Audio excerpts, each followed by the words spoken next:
O tema hoje é o capítulo 3 do Evangelho segundo o Espiritismo, Há Muitas Moradas na Casa do Meu Pai.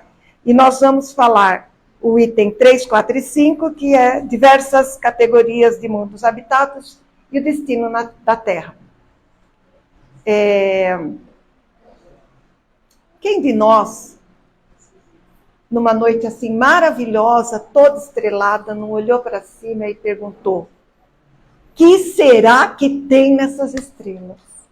Será que são habitados? Será que são planetas habitados? Será que tem gente nessas estrelas? Aí, seguramente, a gente responde: sim, tem. Mas, Nina, como que já foram lá para a Lua e não tem ninguém lá, ninguém viu? Gente, cada lugar tem a sua composição química, física, biológica, físico-química. A gente não pode ter como base este planeta. Cada um tem a sua composição. E os seus habitantes são de acordo com a sua composição. Aqui nós temos hidrogênio, oxigênio. Não me pergunte agora, que eu já passei dessa fase. Ficou lá no colegial, e eu posso garantir para vocês, faz tempo. Então, eu não vou lembrar, mas eu sei que tem hidrogênio, hélio, oxigênio. Será que isso tem nos outros planetas? Não sei. Em que proporção, se tiver? Mas uma coisa eu sei, não é igual à Terra. Não é. Então, o que a gente precisa saber? Que tem. Por que eu tenho tanta certeza? Primeiro, que eu li, né? Isso não veio da minha cabeça. E segundo, porque a gente aprende que Deus cria incessantemente. Não existe nada que não tenha a sua mão, não seja habitado. Ah, mas tem o vácuo. Até no vácuo. Porque Deus cria incessantemente. Então, se isso a gente aprende no Evangelho, no Livro dos Espíritos e nas obras básicas, então não é difícil entender que todo o universo é habitado. Como isso a gente vai entender também? A gente ainda não tem essa capacidade. Quem leu o Livro dos Espíritos, quem já leu, deve saber e lembrar que muitas perguntas do Livro dos Espíritos está escrito lá, na resposta: ainda não vos é dado saber. Porque a gente ainda não tem capacidade de entender. Então, é chover no molhado. Né? Vamos explorar aquilo que a gente tem capacidade de entender. E aí, a cortina vai se abrindo para novos conhecimentos. Kardec, né, através dos estudos e tudo mais, ele codificou, né, a doutrina espírita. Então, ele colocou assim, Kardec era um educador, então é óbvio, ele tinha didática. Aí ele colocou para nós, né, que existem 3 categorias de mundos. Os mundos inferiores, os intermediários e os superiores. Né? Lamento informar, mas a gente pertence aos mundos inferiores. Né? Lamento. Estamos caminhando para o intermediário, mas por enquanto estamos aqui ainda. Vamos carregar essa cruz ainda um tempão. Então, nos mundos inferiores, o que prevalece é o material. Né? Assim, o que conta mais é o poder, é o dinheiro, enfim, são sentimentos mais inferiores. A vaidade, o orgulho, a prepotência, eu sou mais. Aqui, né? Aqui eu sou o cara. Né? Aí nos mundos intermediários já é aquela transição. Né? E os superiores, óbvio, né? Um dia chegaremos lá. Né? E aí, didaticamente falando, o Kardec foi esmiuçando isso. De que forma? Né? Já disse, ele era um educador, então ele teve que esmiuçar isso para nós. Então, o que ele fez? Ele classificou de uma forma mais diferenciada essas 3 categorias. Aí ele classificou em mundos primitivos, mundo de expiação e prova, de regeneração, felizes e celestes ou divinos. Tá. Os primitivos, graças a Deus, desse a gente já passou, né? A gente já passou lá. Isso a gente aprendeu no curso também. A gente passa aí por um processo até a gente se formar, né? Chegar nisso, né? Então a gente é criado, e aí a gente vai evoluindo até chegar no mundo primitivo. E esse mundo primitivo demora um pouco para a gente perceber que aquela pessoa, né, que divide o espaço com a gente também é humano. Então, como que a gente vivia naquela época? A gente vivia lutando, a gente vivia matando, a gente não tinha noção do que era bem ou mal. A gente só tinha o instinto. Até porque a gente é o primeiro mundo, depois que a gente passa por tudo, eu estou dando spoiler da aula, depois que a gente passa no mundo do mundo mineral, animal, vegetal e tudo mais. Quando a gente vira gente, né? A gente não vira gente com conhecimento. A gente começa do zero. Então é quando a gente vai, como diria o Ricardo, a gente vai matar os mamutes para poder comer, a gente vai lá fazer o fogo, a gente aprende tudo isso. Mas está muito enraizado na gente ainda a inferioridade, tá? A primitividade. Aí a gente vai desencarnando, reencarnando, desencarnando, reencarnando, até desenvolver algo melhor em nós. E aí a gente fala assim, é só a gente que evolui? Não. O planeta evolui também. O planeta também tem o seu ciclo de evolução. Tá? Isso é ciência, hein, gente? E a gente não pode esquecer que o espiritismo é filosofia, ciência e religião. E aí, o desenvolvimento é muito lento e gradativo, mas a gente desenvolve. E aí, o planeta começa a mudar a característica de primitivo para expiação e prova. Por quê? Porque ele passa a receber a gente que também já está saindo da primitividade e entrando no livre-arbítrio. E quando se trata de livre-arbítrio, nós passamos a ser responsáveis pelos nossos atos. E quando a gente faz alguma coisa errada, a gente tem que pagar. Expiar. Aí é onde a gente vem? No mundo de expiação e provas. A gente reencarna no mundo de expiação e prova. Cá estamos nós no mundo de expiação e provas, né? Então, o que tem no mundo de expiação e prova? Primeiro, no primitivo, não tinha ainda essa noção. Então, tinha mal, tinha bem, se misturavam, mas ainda o mal prevalecia porque era muito instintiva a coisa. Nós éramos muito instintivos. No mundo de expiação e prova, prevalece o mal, ou não? Nós estamos contentes com a Terra? Quem de nós já não falou, meu Deus, para que tanta maldade? Significa que este planeta, né, que é um planeta de expiação e provas, o mal prevalece. Aparentemente.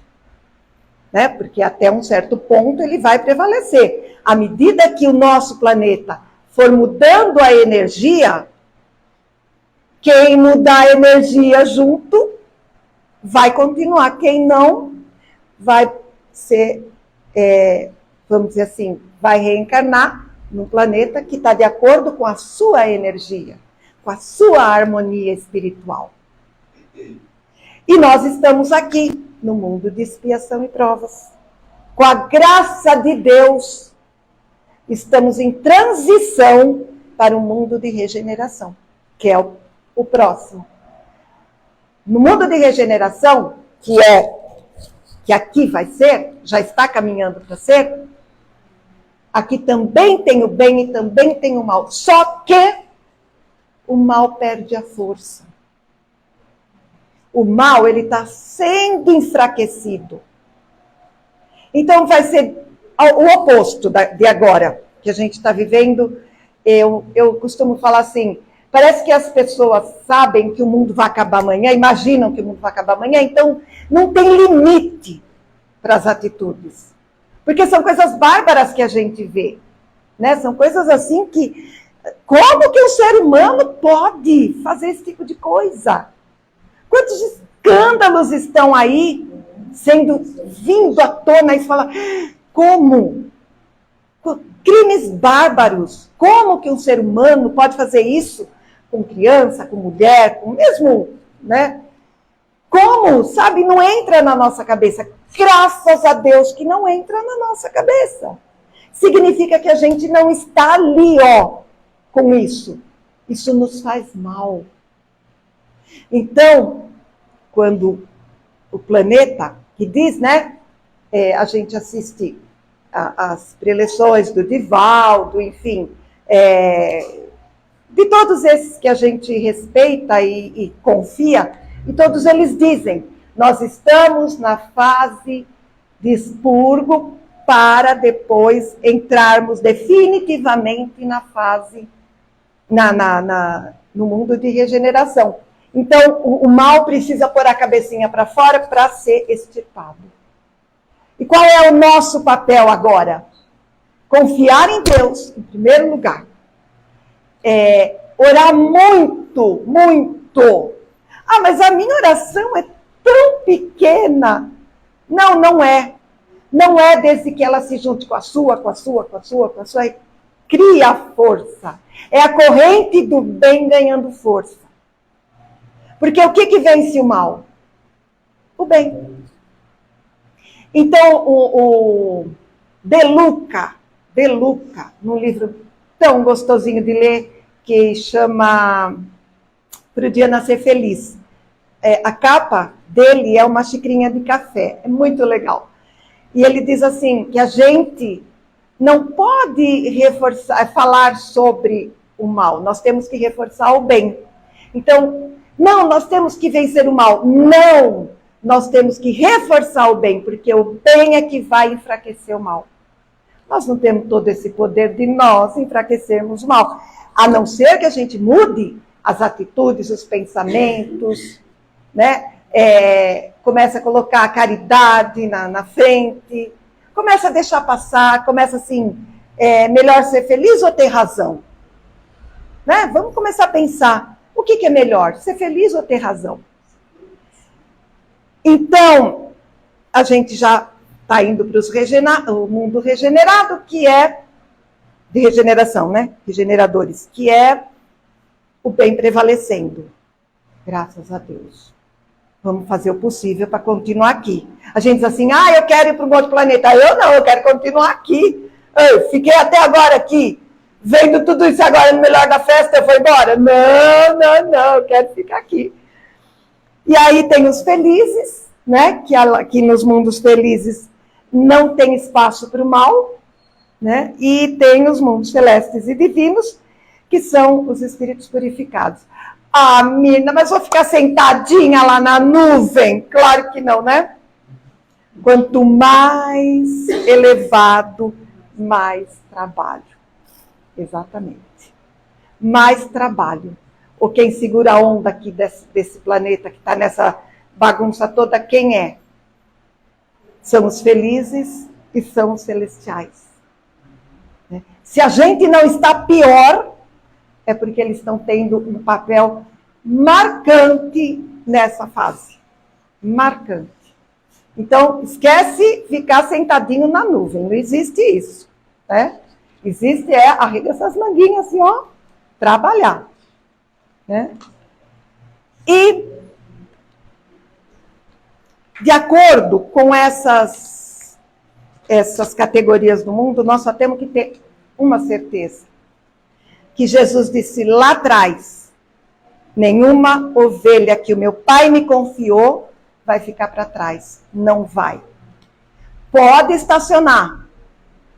Pode demorar. Mas ela vai progredir. Todos nós temos nosso dia, a nossa entrada de Damasco. Quem conhece a história de Paulo de Tarso sabe que ele deu, a chave dele mudou na entrada de Damasco. Então todos nós, sem exceção, vamos ter a nossa entrada de Damasco. Uns antes, outros depois. Ninguém vai ficar para trás. Ninguém. E aí, de acordo com tudo isso, né, a gente pode ver que a gente está saindo da expiação e provas para entrar na regeneração.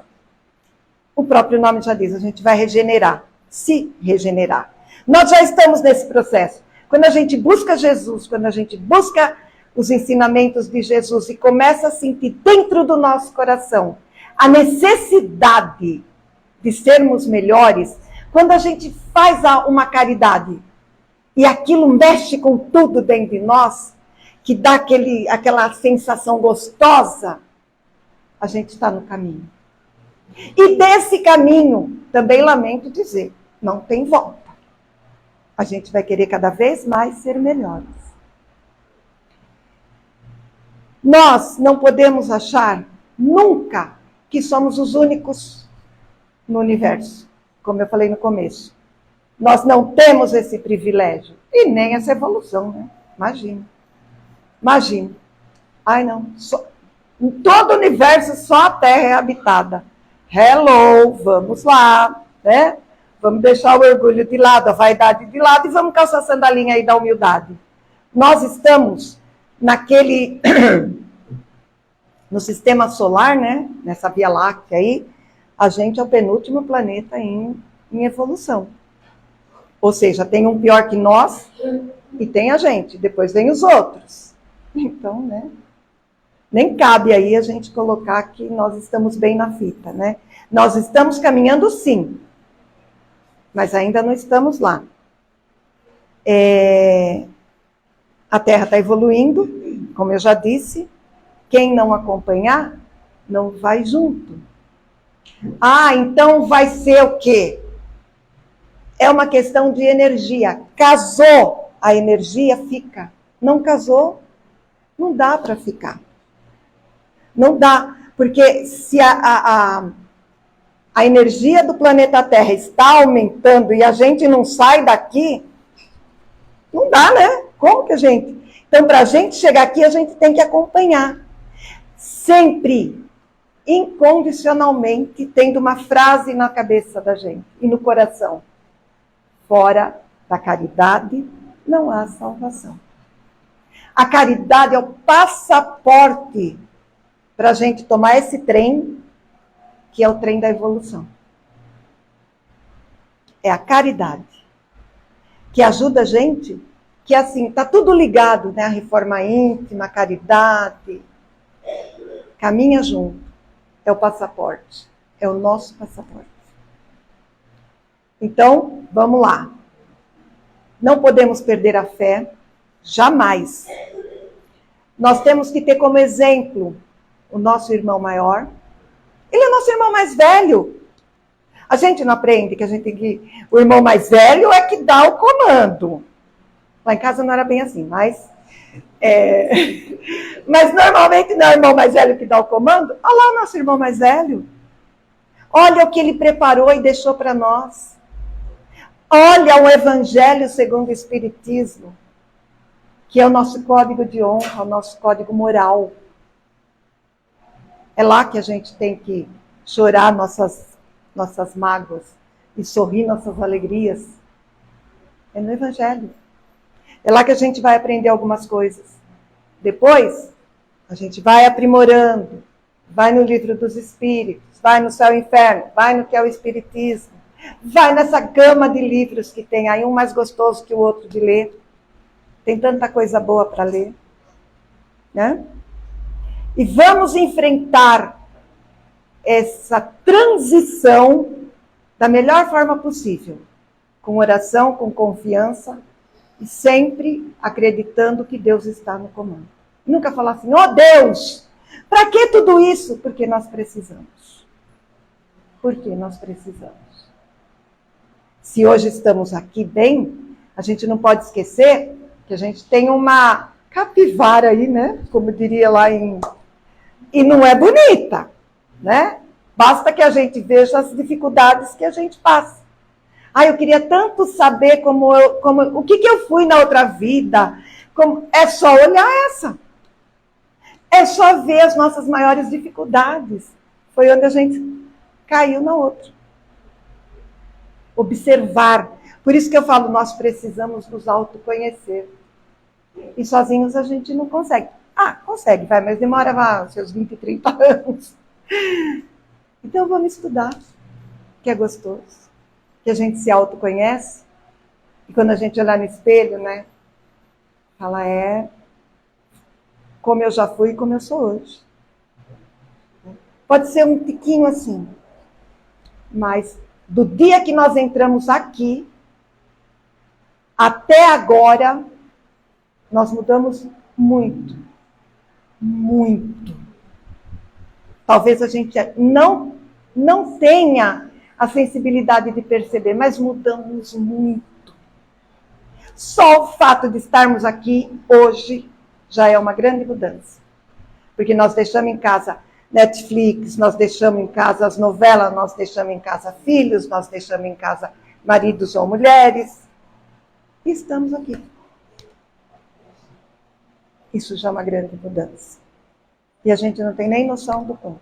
Porque a gente abre a mente, a gente abre o coração. E os amigos espirituais podem dar as inspirações necessárias para a gente resolver um problema, por exemplo. Né? Para a gente enfrentar uma doença com outros olhos. Para a gente enfrentar um desemprego, uma situação difícil com outros olhos. Né? É isso aí. Antes que mostre o relógio, a gente já encerra por aqui. Então é isso, né? Vamos lá no capítulo 3 do Evangelho. Né? Chegando em casa, vamos lá ver. Tem tudo esmiuçado. Se a gente for falar, vai falar a noite inteira aqui, né? Mas a gente pode chegar em casa e dar uma lidinha no Evangelho. É tão bom. É um amigo tão grande. O Léo canta uma música muito legal aqui que fala que o Evangelho é o nosso amigo. Acho que ele já, né? E ele nos dá. É onde a gente se apoia. Vamos lá nele.